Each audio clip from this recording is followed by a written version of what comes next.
Advance English structure. Guys मैंने heading to advance English structure दिया है, बट ये ग्रामर का ये जो वर्ड्स आपको दिख रहे हैं, being, in spite of, despite, having plus verb की third form, having said that, by verb में आईएनजी, वाइल वर्ब में आईएनजी, ये ग्रामर की कुछ ऐसे वर्ड्स है जिनका यूज हमारे स्पीकिंग में 100% होता है। यानी कि आप ग्रामर, आपको लगता है कि ग्रामर सीखकर हम इंग्लिश नहीं बोल पाएंगे, लेकिन गाइज ये वर्ड्स ऐसे हैं जो आप पर डे अपनी डेली लाइफ में यूज करते हो, चाहे वो बेसिक इंग्लिश बोलो या एडवांस इंग्लिश बोलो, इनका यूज हमारे स्पोकन इंग्लिश में बहुत ही ज्यादा किया जाता है, जो कि आज के इस वीडियो में आपको बताने वाली हूँ। काफी इजी वे में बताऊंगी, आपको सीखकर मजा आ जाएगा और अभी के अभी सीख के भी जाओगे प्रैक्टिस के साथ। तो देखिए फर्स्ट है हमारा, बात करेंगे बीइंग। अगर आप बीइंग को जानने जाओ तो बीइंग का मतलब होता है, देखिए बीइंग का मतलब आपका होता है होना, या फिर हो रहा है, मतलब हो रहा है मतलब चेंज ऑफ स्टेट हो सकता है, या फिर कंटिन्यू चल रहा है, या फिर होने के नाते।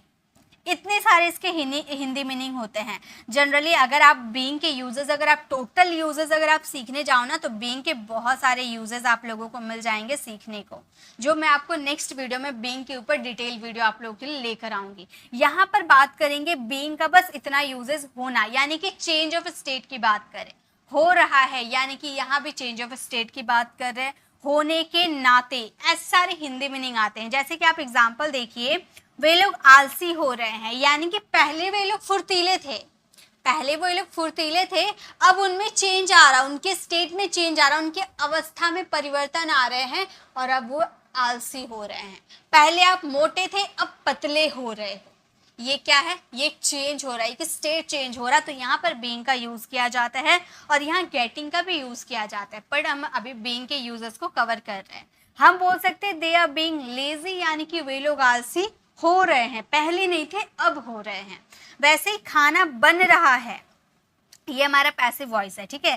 खाना बन रहा है, खाना कौन बना रहा है नहीं पता, तो हम बोलेंगे the food is being cooked, खाना बन रहा है, the food is being cooked. वैसे ही तुम्हारा दोस्त होने के नाते उसने तुम्हारी मदद की, होने के नाते यानी कि तुम्हारा दोस्त, यानी कि बीइंग योर फ्रेंड। गरीब होने के मतलब भाई होने के नाते, बीइंग योर ब्रदर, उसने तुम्हारी मदद की, ही हेल्प्ड यू। तो होने के नाते यानी कि बीइंग। वैसे स्वार्थी होना अच्छी बात नहीं है, तो यहाँ होने का सेंस आ रहा, स्वार्थी होना, क्या होना, स्वार्थी होना, यानी कि बीइंग सेल्फिश, अच्छी बात नहीं है, इज नॉट गुड, मतलब स्वार्थी होना अच्छी बात नहीं है, being selfish is not good. तो यहाँ आपको 4 यूजेस आपको बीइंग के यहाँ पर सीखने को मिल जाते हैं। एक तो आपका चेंज ऑफ स्टेट हो रहा, एक आपका पैसिव वॉइस है, एक आपका होने के नाते या होने की वजह, और एक आपका होने का सेंस आ रहा। ओके, तो यहाँ पर बीइंग के 4 यूजेस आपके क्लियर हुए। इसकी प्रैक्टिस के लिए आपको क्वेश्चन मिल जाएंगे। नेक्स्ट है आपको इन स्पाइट ऑफ, डिस्पाइट के साथ ऑफ मत लगाना, ठीक है। तो इन स्पाइट ऑफ और डिस्पाइट का मतलब क्या होता है, इसका मतलब होता है होने के बावजूद, मतलब तीनों का मतलब होता है होने के बावजूद। तीनों में से आप किसी का भी यूज कर सकते हो, आपकी मर्जी। ओके, जैसे अच्छा इंसान होने के बावजूद भी उसने यह किया, तो होने के बावजूद, क्या होने के बावजूद, अच्छा इंसान। इन spite of being a good person, in spite of और डिस्पाइट, इसके 3 मीनिंग होते हैं। कभी हम इसे बीइंग के साथ यूज करते हैं, कभी हम इसे हैविंग के साथ यूज करते हैं, और कभी हम इसे वर्ब के 4th फॉर्म के साथ यूज करते हैं, ठीक है। वो डिपेंड करते हैं आपके सेंटेंसेस में। यहाँ पर क्या हो रहा है, अच्छा इंसान, यहाँ लोग की बात कर रहे हैं, ठीक है। तो हम यूज करें बीइंग का, जैसे इन spite of being a good person he did so, उसने यह किया।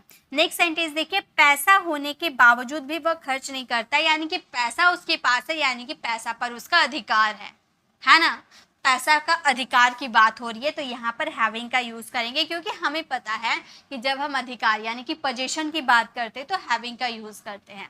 तो यहाँ पर हैविंग का यूज होगा, हम बोलेंगे, आप इन स्पाइट ऑफ या स्पाइट ऑफ का भी यूज कर सकते हो। हम स्पाइट ऑफ का यूज करके देखते हैं, ठीक है। हम बोलेंगे स्पाइट ऑफ हैविंग मनी, मतलब पैसा होने के बावजूद भी वह खर्च नहीं करता है, he doesn't spend। ठीक है, तो यहाँ पर पैसा पास होने की बात कर रहे हैं ना, इसीलिए यहाँ पर हैविंग का यूज़ किए। जैसे किताब होने के बावजूद, इन स्पाइट ऑफ हैविंग बुक, या कपड़े होने के बावजूद, इन स्पाइट ऑफ हैविंग ड्रेस, इस तरह से आप यूज़ कर सकते हो। ठीक है, अच्छा से पढ़ने के बावजूद भी मैं फेल हो गया, तो यहाँ पर क्या हो रहा है, एक्शन हो रहा है। यहाँ ना पोजीशन की बात हो रही है, ना ही किसी लोग की बात हो रही है। ठीक है, यहाँ पर पढ़ने का एक्शन हो रहा है, यानी कि यहाँ पर वर्ब का फोर्थ फॉर्म यूज़ करेंगे। एक्शन होगा यानी कि वर्ब का फोर्थ फॉर्म। तो हम ये सेंटेंसेस को बोलेंगे, यहाँ डिस्पाइट का यूज़ करके देखते हैं। ठीक है, हम बोलेंगे डिस्पाइट स्टडिंग, डिस्पाइट के साथ ऑफ का यूज़ नहीं करेंगे, हम बोलेंगे डिस्पाइट स्टडिंग ही फेल्ड। अच्छा पढ़ने के बावजूद भी वह फेल हो गया, despite studying he failed. Okay, ऐसे ही अच्छा खेलने के बावजूद, इन स्पाइट ऑफ प्लेइंग वेल, या फिर सोने के बावजूद, इन स्पाइट ऑफ स्लीपिंग, इस तरह से आप यूज़ कर सकते हो। ठीक है, बीमार होने के बावजूद भी वह स्कूल गया, ये सेंटेंस आप फ्रेम करना। बीमार होना, यहाँ पोजीशन शो कर रहा नहीं, यहाँ पे एक्शन हो रहा नहीं, यानी कि यहाँ पर बीइंग का यूज़ होगा। ठीक है, चेंज ऑफ स्टेट हो रहा है। चलिए आगे देखते हैं। नेक्स्ट हम बात करेंगे हैविंग प्लस वर्ब की third form. Having plus verb की थर्ड फॉर्म का मतलब होता है के बाद। वैसे इसके तो बहुत सारे मीनिंग होते हैं, मैंने आप लोगों को कवर करवाया है। यहाँ पे हमसे बात करें हैविंग प्लस V3 यानी कि के बाद, यहाँ पर आफ्टर का भी यूज़ कर सकते हैं हम लोग, आफ्टर प्लस V4 का। जैसे कि तुम्हें देखने के बाद मैं खुश हूँ, having seen you I am very happy, seen verb की थर्ड फॉर्म। ऐसे ही बोल सकते थे after seeing you I am very happy, seen का फोर्थ फॉर्म। ओके, वह मूवी देखने के बाद हम खाना, या मूवी देखने के बाद हम खाना खाएंगे, तो हम बोलेंगे having watched this movie, having watched this movie, मतलब यह मूवी देखने के बाद, हैविंग वॉच्ड दिस मूवी, हम खाना खाएंगे, यानी कि we will eat food, we will eat food. Okay, next है अंग्रेजी सीखने के बाद मुझे जॉब मिला, ये सेंटेंस आप फ्रेम करना। यहाँ पर आप आफ्टर का भी यूज़ कर सकते हैं, लेकिन ज़्यादा यूज़ होता है हैविंग प्लस V3। चलिए आगे देखते हैं। अब हम बात करेंगे having said that. Having said that का मतलब होता है, हैविंग सेड दैट का मतलब होता है पर फिर भी। ठीक है, पर फिर भी, जैसे वह गरीब है पर फिर भी सबकी मदद करता है, या फिर वह अमीर है फिर भी किसी की मदद नहीं करता है। ठीक है, तो पर फिर भी यानी कि हैविंग सेड दैट। जैसे ये बहुत मुश्किल है पर फिर भी मैं ये करूँगा, ये बहुत मुश्किल है, पहले इसके लिए हम बोलेंगे this is very difficult, this is very difficult, यह बहुत मुश्किल है, दिस इज़ वेरी डिफ़िकल्ट, पर फिर भी मैं ये करूँगा, पर फिर भी यानी कि having said that, having said that, पर फिर भी मैं ये करूँगा, I will do it, I will do it, पर फिर भी मैं करूँगा। वैसे ही रोहित अमीर है पर फिर भी कंजूस है, तो रोहित अमीर है, इसके लिए हम बोलेंगे रोहित इज रिच, फिर भी वह, पर फिर भी यानी कि having said that, having said that, पर फिर भी वह कंजूस है, यानी कि ही इज माइजर। ओके, नेक्स्ट देखिए, हैविंग सेड दैट का मतलब होता है पर फिर भी। नेक्स्ट है बाय प्लस वर्ब में आईएनजी। बाय प्लस वर्ब में आईएनजी यानी कि इसका हिंदी मीनिंग होता है कर या करके, जैसे पढ़ाई करके, बाय स्टडिंग, या खाना खाकर, बाय ईटिंग फूड, या फिर सोकर, बाय स्लीपिंग, पढ़कर, बाय स्टडिंग, इस तरह से आप यूज़ कर सकते हो। ठीक है, तो बाय प्लस वर्ब में आईएनजी, बाय हमारा प्रीपोजिशन है, इसके बाद वर्ब में आईएनजी ही आती है। जैसे वह खाना खाकर ऑफिस गया, वह खाना खाकर ऑफिस गया, he went to the office by eating food, तो खाना खाकर, कर का सेंस आ रहा, बाय ईटिंग द फूड। हम लोग मैच जीतने के बाद घर आए, तो हम लोग घर आए यानी कि we came to home, we came to home, हम लोग घर आए, क्या करके, मैच जीतने के बाद, या मैच जीत कर, के बाद का भी सेंस आ सकता है। यहाँ हैविंग प्लस वर्ब की थर्ड फॉर्म का यूज़ भी कर सकते हो, आफ्टर प्लस वर्ब की फोर्थ फॉर्म का भी यूज़ कर सकते हो, या बाय प्लस वर्ब में आईएनजी का भी यूज़ कर सकते हो। इसका मतलब होता है कर, करके, के बाद। ठीक है, इसका हिंदी मीनिंग में के बाद भी आ सकता है। ओके, जैसे वी कैम टू होम, मतलब वे लोग घर आए मैच जीतने के बाद, यानी कि बाय वर्ब का fourth form, winning the match. वैसे ही यहाँ पे हम यूज कर सकते थे हैविंग का भी, हम बोल, एक मिनट कलर मैं चेंज कर लेती हूँ। हम यहाँ पर ऐसे भी बोल सकते थे हैविंग वॉन का भी यूज कर सकते थे, या फिर हम यूज कर सकते थे आफ्टर विनिंग, है ना। तो आफ्टर प्लस वर्ब का फोर्थ फॉर्म का भी यूज कर सकते थे, बाय प्लस वर्ब का फोर्थ फॉर्म का भी यूज कर सकते थे, या हैविंग प्लस वर्ब की थर्ड फॉर्म का भी यूज कर सकते थे। तीनों का मतलब होता है के बाद। नेक्स्ट सेंटेंस देखिए, राहुल कड़ी मेहनत करके पैसे कमाता है। तो पैसे कमाता है यानी कि राहुल अर्न्स मनी, राहुल पैसे कमाता है, राहुल अर्न्स मनी। कड़ी मेहनत करके यानी कि बाय वर्किंग हार्ड, कड़ी मेहनत करके, राहुल कड़ी मेहनत करके पैसे कमाता है, Rahul earns money by working hard. Next देखिए, नेक्स्ट है वाइल प्लस वर्ब का fourth form. While plus verb का फोर्थ फॉर्म, वाइल का मतलब होता है कोई एक्शन रिपीट होता है, जैसे करते करते, खाते खाते, दौड़ते दौड़ते, बैठते बैठते।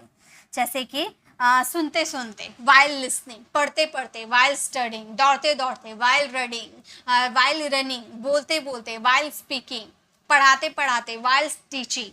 तो वाइल के बाद वर्ब का फोर्थ फॉर्म आता है। जैसे मैं खाते खाते टीवी देख रहा था, तो हम बोलेंगे I was watching TV while eating. वैसे ही अमन गाना सुनते सुनते दौड़ रहा था, तो अमन दौड़ रहा था यानी कि अमन इज रनिंग, मतलब अमन दौड़ रहा था। गाना सुनते सुनते यानी कि while listening to music, Aman is running while listening to music. Song का भी यूज कर सकते हैं, ठीक है। तो देखिए, मैंने एक स्ट्रक्चर आप लोगों को करवाया था, वो स्ट्रक्चर आई थिंक आप लोगों के माइंड में भी होगा। टाइम फ्लाइज वाइल, उसके बाद हमारा था वर्ब का फोर्थ फॉर्म, है ना। इसका मतलब क्या था? इसका मतलब था समय का पता ही नहीं चलता, समय का पता ही नहीं चलता, यही तो हिंदी मीनिंग था। अब यहाँ पर वाइल का यूज क्यों हुआ है? यहाँ पे वाइल का यूज क्यों हुआ है? जैसे ऐसे हम बोलते थे ना कि पढ़ाई करते वक्त, यानी कि वाइल का यूज हम करते करते के सेंस में करते हैं या फिर के वक्त के सेंस में भी करते हैं। पढ़ाई करते वक्त, दौड़ते वक्त, बोलते वक्त, सोचते वक्त। जैसे अगर एक सेंटेंस मैं यहाँ पर लेती हूँ, आप ये सेंटेंस को ऐसे भी तो बोल सकते थे, मैं खाते वक्त टीवी देख रहा था, या मैं गाना सुनते वक्त दौड़ रहा था, या मैं दौड़ रहा था खाना सुनते वक्त, जैसे भी आप बोल सको। इसका टाइम फ्लाइज का सेंटेंस हमारा कैसे था? इस तरह से था ना कि पढ़ते वक्त समय का पता नहीं चलता। तो हम क्या बोल रहे थे? हम बोल रहे थे टाइम फ्लाइज वाइल स्टडिंग। पढ़ते वक्त समय का पता नहीं चलता, टाइम फ्लाइज वाइल स्टडिंग। दौड़ते वक्त समय का पता नहीं चलता, टाइम फ्लाइज वाइल रनिंग। बोलते वक्त, इंग्लिश सीखते वक्त समय का पता नहीं चलता, time flies while learning English. या आपकी वीडियोस देखते समय का पता नहीं चलता, या फिर आपकी वीडियोस देखते वक्त समय का पता नहीं चलता। ये सेंटेंस आप फ्रेम करना। और एक सेंटेंस है प्रिया खाना खाते खाते उससे बातें कर रही थी, ये सेंटेंस भी आप फ्रेम करना। आपका होमवर्क क्या है? आपकी वीडियोस देखते वक्त समय का पता नहीं चलता, इसे आप जरूर ट्रांसलेट कीजिएगा और इसका आंसर कमेंट में दीजिएगा, ठीक है। टाइम फ्लाइज वाइल वर्ब की फोर्थ फॉर्म का यूज करना है। तो आज की क्लास हमारी बस इतनी ही थी, ओके। अब देखिए, मैंने आप लोगों को जितने मैंने आप स्क्रीन पर आपको दिख रहा है, ये सारे मैंने कॉन्सेप्ट क्लियर करवा दिया, जिनमें ये हमारे इसके मतलब थे के बावजूद, तीनों एक ही था। हैविंग का मतलब भी होता है के बावजूद भी या पर फिर भी, है ना, पर फिर भी। इस दोनों हिंदी मीनिंग होते हैं इसके। तो आप जैसे भी यूज़ करो, आपके हिंदी मीनिंग जैसे आते हैं। तो आज की क्लास बस इतने ही थी। ये जो वर्ड्स आपको दिख रहे हैं ना, ये इसका यूज़ हमारे स्पोकन इंग्लिश में बहुत ही ज़्यादा किया जाता है, तो इसे अच्छे से प्रैक्टिस कीजिएगा। एक एक क्वेश्चन मैंने प्रैक्टिस के लिए दिए हैं, उसे ज़रूर प्रैक्टिस कीजिएगा और इसका आंसर कमेंट में ज़रूर दीजिएगा। गाइज, आज की वीडियो कैसी लगी कमेंट में ज़रूर बताइएगा। देखिए, आप लोग कमेंट करोगे तभी, जितना ज़्यादा आप लोग कमेंट करोगे ना, उतना ज़्यादा रिच बढ़ेगा और उतना ज़्यादा ऑडियंस के पास ये वीडियो जाएगी। और जितने ऑडियंस के पास ये वीडियो जाएगी, यानी कि वो इंग्लिश में ऐसे वर्ड्स को याद कर पाएंगे। आपके थ्रू, आपके सिर्फ कमेंट के थ्रू बहुत लोगों की हेल्प हो सकती है। और अगर आप हमारे चैनल पर नए हो और मेरे पढ़ाने का तरीका आपको पसंद आया तो सब्सक्राइब कर आने वाले बेल आइकन को जरूर प्रेस कीजिएगा, ताकि रोज आने वाली वीडियोस की नोटिफिकेशन आपको समय पर मिलती रहेगी। मिलते हैं नेक्स्ट ऐसे इन्फॉर्मेटिव वीडियोस के साथ। Till then, bye bye, take care.